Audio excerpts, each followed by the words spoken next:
नमस्कार, good morning. मैं Mansi Jain GK को आसान बनाने के लिए हाजिर हूँ एक बार फिर कुछ नए ट्रिक्स, नए कॉन्सेप्ट्स, नए नॉलेज के साथ। आज जो हम टॉपिक करेंगे बच्चों, वो टॉपिक है बाजार, मार्केट। बहुत ही इम्पोर्टेंट टॉपिक है।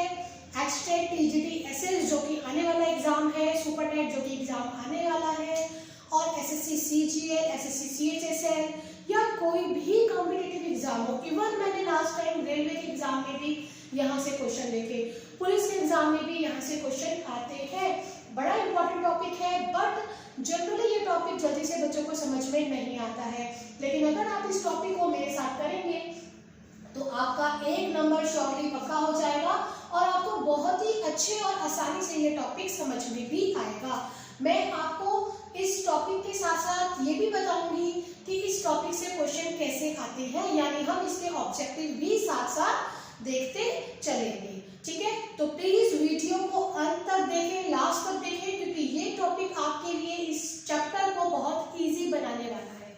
ठीक है, और हाँ प्लीज अगर आपको मेरी वीडियो पसंद आए तो लाइक कीजिएगा, और इस इकोनॉमिक्स से रिलेटेड मैंने और भी वीडियोस बनाई हुई है। प्लीज चेक माय प्लेलिस्ट को चेक करें और इकोनॉमिक्स की बहुत इंपॉर्टेंट वीडियोस देखें। बच्चों मैं आपको एक बात बताना चाहूंगी, मैं मानसी जैन जो आपके सामने यहाँ खड़ी हूँ, ये वीडियो, ये लेक्चर आपके लिए लेकर आई हूँ, ये मैं अपने एक्सपीरियंस पे लेकर आई हूँ। मुझे 12 साल हो गए कॉम्पिटिटिव फील्ड में, किसी स्कूल किसी कॉलेज में नहीं, कंपटीशन एग्जाम पढ़ाते पढ़ाते मुझे 12 इयर्स हो गए हैं।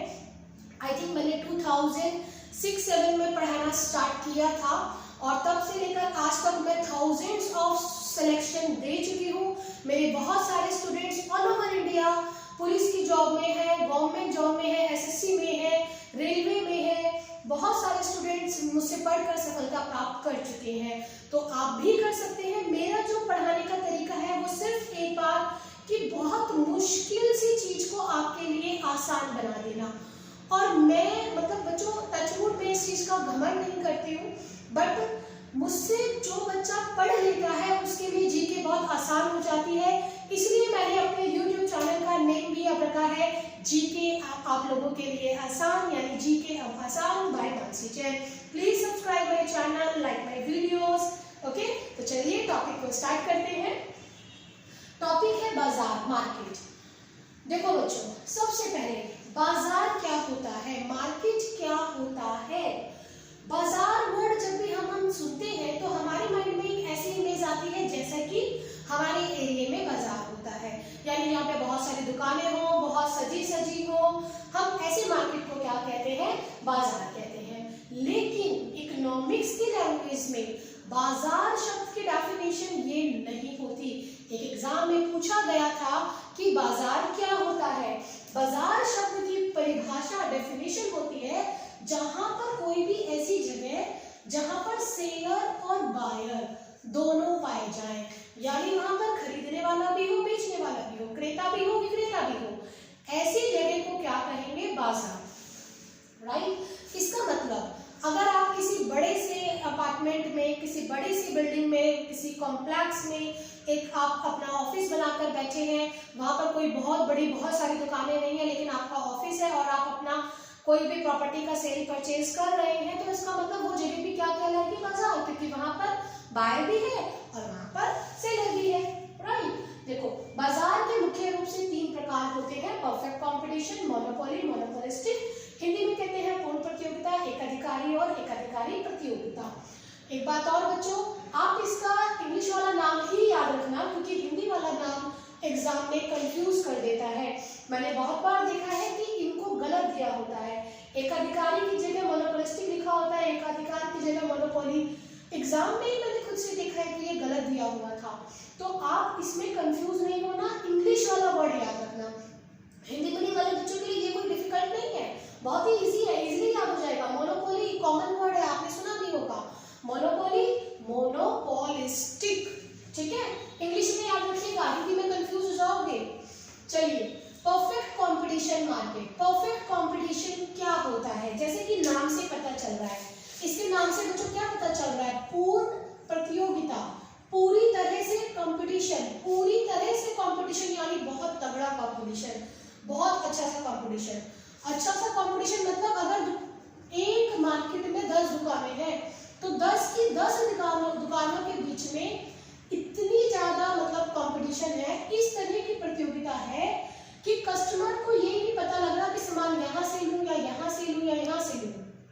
रीजन, क्योंकि सभी की वस्तुएं समरूप है, क्योंकि सभी दुकानों पे मिलने वाली जो वस्तु है वो एकदम समान है। इस बाजार की विशेषता होती है होमोजीनियस प्रोडक्ट, समरूप वस्तुएं। और ये क्वेश्चन एग्जाम में आ जाता है कि समरूप वस्तुएं किस बाजार की विशेषता होती है, तो आप क्या कहेंगे, समरूप वस्तुएं किस बाजार की विशेषता होती है, तो समरूप वस्तुएं परफेक्ट कंपटीशन यानी पूर्ण प्रतियोगिता बाजार की विशेषता होती है। ठीक है, देखो इसका मैं एक उदाहरण लेके चलती हूँ, उदाहरण से आपको एग्जाम्पल से जल्दी समझ में आएगा। शुगर मार्केट, चीनी का बाजार, राइट। आप इसको ऐसे समझिए, एक गली में मतलब एक कॉलोनी के अंदर 3 परचून की दुकान है, किराने की या जनरल स्टोर आप जान लीजिए, या राशन देने वाली दुकान समझ लीजिए। तीनों पे चीनी जो है, तीनों दुकानदार चीनी बेचते हैं, सारे सामान के साथ चीनी भी रखते हैं जनरली, राइट। तो अब एक व्यक्ति चीनी लेने गया, उसने पूछा भैया कितने की चीनी, उसने कहा भाई 40 रुपए किलो, दूसरे के पास गया 40 रुपए किलो, तीसरे के पास गया 40, यानी तीनों दुकान पर चीनी का जो प्राइस है वो सेम है, चीनी की जो क्वालिटी है वो भी सेम है। तो वो चीनी क्या करेगा, कहाँ से लेगा, तो ये 3 दुकानों के बीच में क्या हो गया, परफेक्ट कंपटीशन हो गया। तो जो ऐसा बाजार होता है जिसमें समरूप वस्तुएं पाई जाती हैं, ऐसे बाजार को हम क्या कहते हैं, पूर्ण प्रतियोगिता बाजार। इस बाजार की अन्य विशेषताएं देखिए, मैनी सेलर मैनी बायर, यानी क्रेता और विक्रेता दोनों ही बहुत ज्यादा होते हैं, राइट। इस बाजार में उद्योग और फर्म दोनों अलग अलग होते हैं।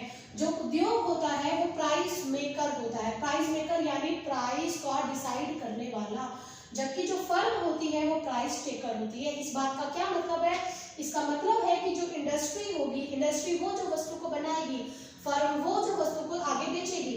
फर्म यानी दुकान, उद्योग यानी इंडस्ट्री बड़ी जो बना रही है, चीनी को जो बना रही है, ठीक है। अब जो चीनी की जो कीमत है ना, वो ये डिसाइड कर देगी, क्योंकि इसकी प्रोडक्ट की मांग और पूर्ति से ही चीनी की कीमत जो है वो फाइनलाइज होगी। ये तो केवल ऊपर से जो कीमत आई है ना, ये तो केवल उसको स्वीकारेगा और उसी पर बेचेगा। बच्चों आपने देखा भी होगा, ऐसा नहीं हो सकता कि आपकी कॉलोनी में 3 दुकानों, एक 40 रुपए किलो चीनी बेच रहा है, एक 50 रुपए किलो चीनी बेच रहा है और एक 60 रुपए किलो। क्या ऐसा पॉसिबल है? ऐसा पॉसिबल नहीं है। सब चीनी का प्राइस क्या होगा, चीनी का प्राइस ऑलमोस्ट सेम होता है। ज्यादा फर्क क्या हो सकता है, 50 पैसे का, 1 रुपीज का, कि एक 40 रुपीज दे रहा है तो एक 41 दे देगा, एक 42 दे देगा, लेकिन इससे ज्यादा डिफरेंस नहीं हो सकता, ठीक है। उसके बाद देखो, उपभोक्ता को कीमत का पूर्ण ज्ञान। यहाँ पे इसलिए भी डिफरेंस नहीं हो सकता है क्योंकि जो कस्टमर होता है उसको इस मार्केट में कीमत की पूरी नॉलेज होती है, प्राइस पता होता है। अब जो भी आपके घर में राशन लाता है ना, एक बार आप उससे पूछ के देखिएगा कि मम्मा चीनी का क्या रेट चल रहा है, पापा लाते तो पापा से पूछेगा चीनी का क्या रेट चल रहा है, वो आपको बता देंगे कि चीनी का ये प्राइस है, क्योंकि चीनी का कीमत ऑलमोस्ट सेम होता है और चीनी की कीमत के बारे में उपभोक्ता जानता है, इसलिए वो इस होमोजीनियस मार्केट से क्या होता है, फैमिलियर। इस मार्केट में एआर और एमआर क्या होते हैं, दोनों बराबर होते हैं। एआर यानी औसत आय, एमआर यानी मार्जिनल और एवरेज बराबर होते हैं। तो इस बात को समझने के लिए ना आप ऐसे समझिए, ये वाला डायग्राम आप प्लेलिस्ट में जाके देखिएगा, मांग की लोच करके मैंने चैप्टर बना रखा है, उसमें मैंने आपको यहाँ पर बताया था ED is equal to infinite. इसको हम A R is equal to M R भी कर सकते हैं। इसका मतलब होता है कि यदि जरा सा भी कीमत में परिवर्तन करता है दुकानदार तो उसकी मांग में अनंत परिवर्तन आ जाएगा। यानी अगर एक दुकानदार 40 की बजाय 45 रुपए चीनी करता है तो उसे कोई नहीं खरीदेगा, क्योंकि सबको पता है चीनी तो 40 रुपए है। इसलिए यहाँ पे हम क्या कहते हैं, A R is equal to M R, right. एकाधिकारी पर आ जाइए बच्चों। एकाधिकारी मार्केट या मोनोपोली मार्केट वो होती है जहां पर उस वस्तु को बेचने वाला बनाने वाला एक ही व्यक्ति होता है, ठीक है। जैसे यहाँ पर क्या है, एक आप इसका एग्जांपल ले सकते हैं, जैसे रेलवे, इसका एग्जांपल होता है इलेक्ट्रिसिटी बोर्ड, या आपके शहर में बनने वाली कोई भी एक चीज, कोई भी ऐसी चीज जो केवल वो एक ही दुकानदार, एक ही फर्म बनाती हो और पूरे शहर में वही फेमस हो, ठीक है। तो वो जो वस्तु होती है वो व्यक्ति, उसका क्या हो जाता है, क्या कहलाता है, मोनोपोली। भाई मेरी मोनोपोली है, पूरे शहर में मेरे पास ही ये सामान मिलेगा, कहीं नहीं मिलेगा। तो जब उस दुकानदार को पता है कि मेरी मोनोपोली है, तो वो क्या करेगा, उसकी मर्जी है, वो कीमत किसी से कम ले, किसी से ज्यादा ले, किसी को फ्री में दे। अब रेलवे क्या करती है, सीनियर सिटीजन के लिए फ्री, है ना, जो और अधिकारी है, गवर्नमेंट एम्प्लॉय है, उनके लिए रिलैक्सेशन, महिलाओं के लिए रिलैक्सेशन। यानी वो क्या करती है, वो डिस्क्रिमिनेशन करती है कीमत में। इसको कहते हैं कीमत विभेद, क्योंकि वो मोनोपोली है, उसकी मोनोपोली है, उसको पता है कि कस्टमर मेरे अलावा कहीं नहीं जाएगा। क्यों? क्योंकि कस्टमर के पास कोई सब्स्टिट्यूट नहीं है। सब्स्टिट्यूट का मतलब कोई प्रतिस्थापन नहीं है, कोई ऑप्शन नहीं है। सब्स्टिट्यूट जिस बच्चे को ना समझ में आए, इसे वो ऑप्शन समझ लेना, भाई दूसरी ऑप्शन नहीं है, यहीं से लेनी पड़ेगी। सपोज अगर आपको ये आ जाए कि भाई बिजली की जो रेट है वो बढ़ गए और 7 रुपए पर यूनिट की बजाय 10 रुपए यूनिट हो गई, तो एक बात बताइए कि आप कटवा देंगे? क्या आप ये कह लेंगे भाई हम यहाँ से बिजली नहीं लेते, हम तो कहीं और से बिजली मंगवा लेंगे? लेनी पड़ेगी ना, क्योंकि आपके पास क्या है, ऑप्शन नहीं है। ऑप्शन नहीं है, इसलिए आप उसकी कीमत विभेद वाली बात को क्या करेंगे, स्वीकार करेंगे, ठीक है। अब देखो यहाँ पर उद्योग और फर्म एक ही होती है। No selling cost, selling cost का मतलब होता है एडवर्टीजमेंट कॉस्ट, कि इनकी कोई भी एडवर्टीजमेंट कॉस्ट नहीं आती। क्या आपने देखा है इनकी टीवी में कोई ऐड देखी है कभी? इन्हें नहीं देनी पड़ती। इस बाजार में ARMR अलग अलग होते हैं।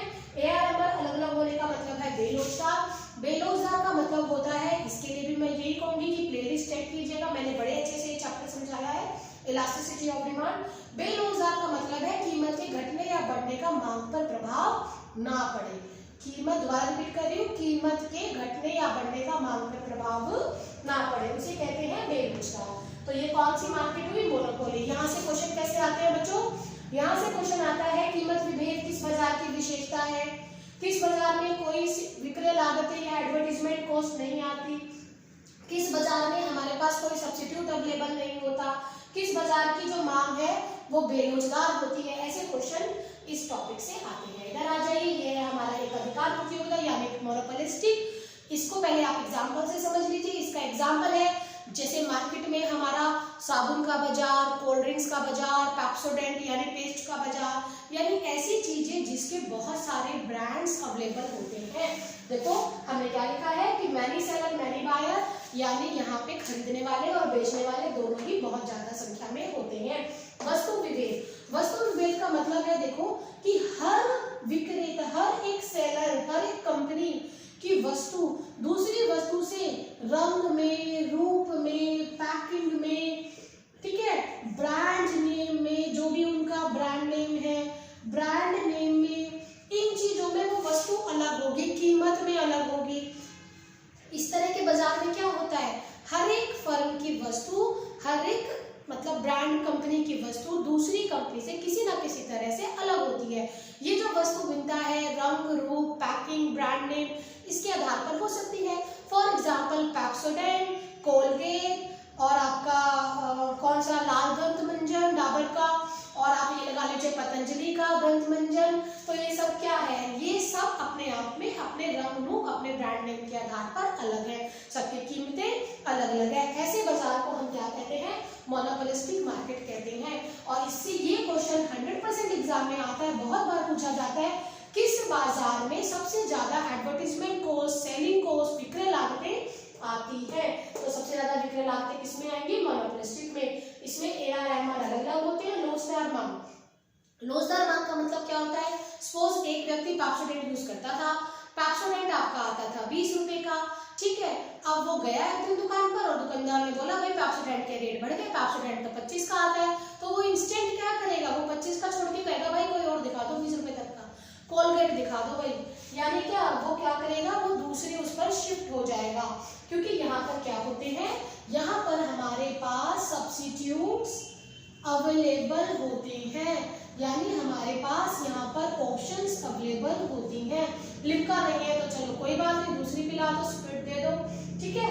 यहाँ पे कीमतों का पूर्ण ज्ञान होता है। ये इतनी बड़ी मार्केट होती है, यहाँ पर इतने प्रोडक्ट होते हैं, इतने ब्रांड नेम्स होते हैं, उनके इतने अलग अलग प्राइजेस होते हैं कि यहाँ पर उपभोक्ता को कीमतों के बारे में पूर्ण ज्ञान नहीं होता। तो बच्चों ये इम्पोर्टेंट मार्केट थी। आने वाले सभी एग्जाम्स के लिए ये टॉपिक बहुत इम्पोर्टेंट है। अगर आप इस वीडियो को ध्यान से सुन लेंगे तो ये हो जाएगा आपको याद। इसमें 2 मार्केट और आती है। सर्दी की वजह से देखो बोर्ड भी जम गया है, जल्दी से रफ भी नहीं हो रहा है। हम इसको यहीं पर समझ लेते हैं। मैं आपको 2 मार्केट और समझा रही हूँ।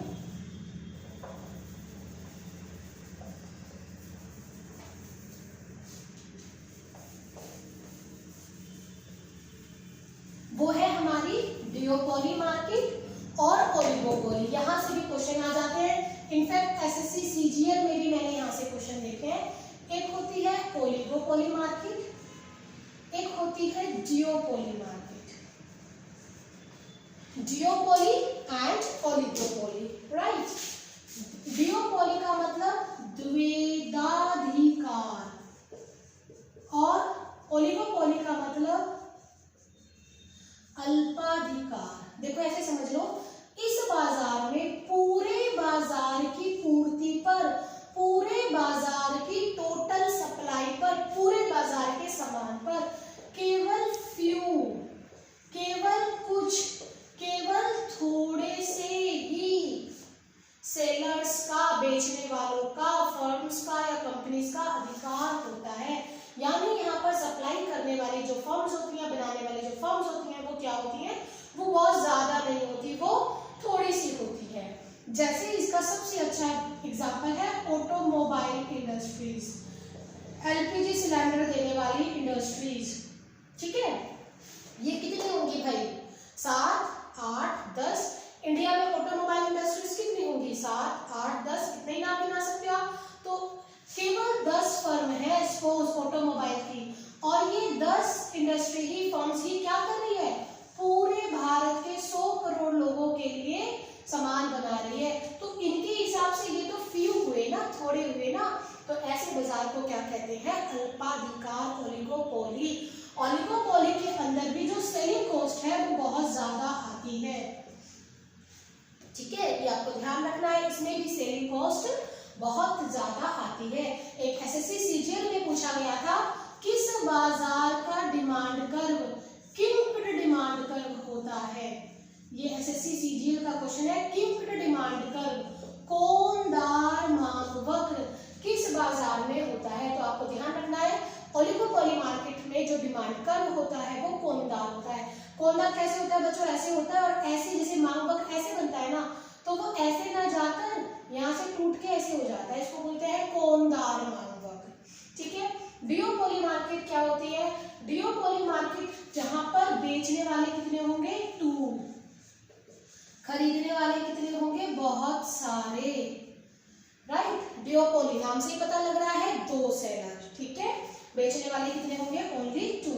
ये किस तरह का बाजार होता है? तो देखो ये जो है, अगर इसमें आपको सिर्फ एक बात ध्यान रखनी है, अगर ये दोनों आपस में समझौता करके चलेंगे तो मोनोपोली की तरह प्रॉफिट कमाएंगे, ठीक है। और अगर ये दोनों आपस में लड़ाई करेंगे तो इन्हें लॉस होगा, क्योंकि दोनों अगर एक हो जाएंगे तो 2 ही हैं, तो मोनोपोली की तरह पावरफुल हो जाएंगे। अगर दोनों आपस में लड़ाई करेंगे तो लड़ते रहेंगे, लॉस होगा। इस बात को आप ऐसे समझ लीजिए, एक गली में 2 चाय की दुकान, दोनों पहले 5 रुपए कप देते थे, दोनों 5 रुपए कप देते थे, तो दोनों के पास बराबर बराबर से कस्टमर जो है वो रहते थे। एक ने जलन में अपनी दुकान के बाहर लिख दिया भाई 4 रुपए का कप, कस्टमर वहां शिफ्ट हो गए। दूसरे ने लिख दिया 3 रुपए का कप, कस्टमर वहां शिफ्ट हो गए। फिर उसने पहले वाले ने लिख दिया 2 रुपए का, उसने लिख दिया फ्री। तो सोचो आप, लड़ते रहेंगे तो क्या होगा? लॉस होगा। लेकिन अगर दोनों ही हाथ मिला लें, जुड़ जाए, एक हो जाए और बोल दे 7 रुपए कप, तो कस्टमर कहाँ जाएगा? है ही वो तो उसी से ही लेनी पड़ेगी ना। तो दोनों क्या हो गए? मोनोपोली की तरह पावर आ गई और दोनों को क्या होगा? प्रॉफिट होगा। इस तरह से ये आपका चैप्टर कंप्लीट हो गया है। ये चैप्टर था हमारा मार्केट। इससे आसान इस चैप्टर की डेफिनेशन, इस चैप्टर का एक्सप्लेनेशन कहीं भी नहीं हो सकता है। आई होप आपको पसंद आया होगा। प्लीज़ प्लेलिस्ट में जाएं, मेरी वीडियोस चेक करें। मैं लगातार आपके लिए वीडियोस लाती रहूँगी, लेकिन कंडीशन आपको मुझे अपने लिए, मेरे मोटिवेशन के लिए अच्छे अच्छे कमेंट्स देने होंगे। ठीक है, थैंक यू, बाय बाय।